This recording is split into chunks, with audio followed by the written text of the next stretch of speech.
மற்றொரு அண்மைச் செய்தி.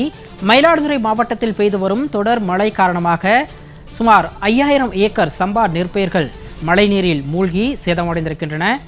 மயிலாடுதுறை மாவட்டத்தில் பெய்து வரக்கூடிய தொடர் மழையின் காரணமாக மழைநீரில் மூழ்கி சுமார் 5000 ஏக்கர் சம்பா நெற்பயிர்கள் சேதமடைந்திருக்கின்றன. கூடுதல் விவரங்களோடு மயிலாடுதுறையிலிருந்து எமது செய்தியாளர் சுந்தரமூர்த்தி இணைப்பில் இருக்கிறார்.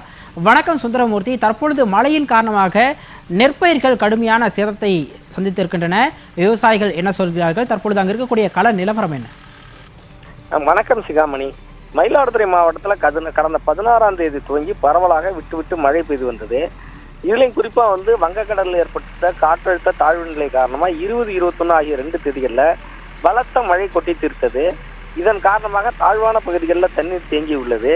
நீடூர், அருண்மொழித்தேவன், பாக்கம், பொன்னூர், கட்டளைச்சேரி, மகாராஜபுரம் உள்ளிட்ட பகுதிகளில் வடிகால் வாய்க்கால் சீராக இல்லாத காரணத்தினால தண்ணீர் வடிவத்தில் சிக்கல் ஏற்பட்டு 5000 ஏக்கரில் இளம் சம்பா பயிர்கள் நீரில் மூழ்கியுள்ளன.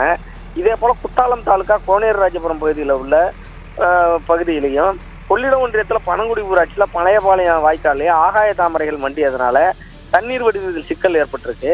ஆனந்ததாண்டவரம் பகுதியில் முத்தப்பன் வாய்க்காலில் சேர்ந்த ஆகாய தாமரை காரணமாக அப்பகுதியில் பெய்த மழை நீர் வடிகால் வாய்க்கால் வழியே ஆறுகளில் கலப்பதற்கு தடை ஏற்பதன் காரணமாக 2000 ஏக்கரில் வெள்ள நீர் வடிய முடியாத நிலைமை ஏற்பட்டிருக்கு.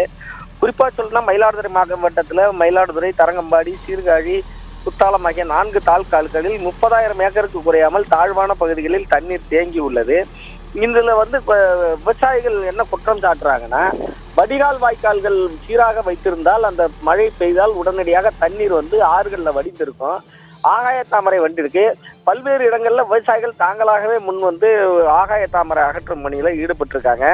குறிப்பாக சொல்லணும்னா பனங்குடி ஊராட்சியில் பழையபாளையம் வாய்க்கால், கோனேரராஜபுரம் வாய்க்கால் ஆகிய இடங்கள்லாம் ஆனந்தாண்டபுரம், முத்தப்பன் வாய்க்கால் இங்கெல்லாம் விவசாயிகள் தூர்வாரும் பணியில் ஈடுபட்டிருக்காங்க. விவசாயிகளோட இணைந்து பொதுப்பணித்துறையினர் ஆனந்தாண்டபுரம் பகுதியில் மட்டும் வாய்க்கால் தூர்வாரிட்டு இருக்காங்க. இதன் காரணமாக முன்னெச்சரிக்கை நடவடிக்கை எடுக்காத காரணம் தான் தமிழக அரசோட மிகப்பெரிய அலட்சியம் காரணமாக. விரிவான விவரங்களுக்கு நன்றி சுந்தரமூர்த்தி.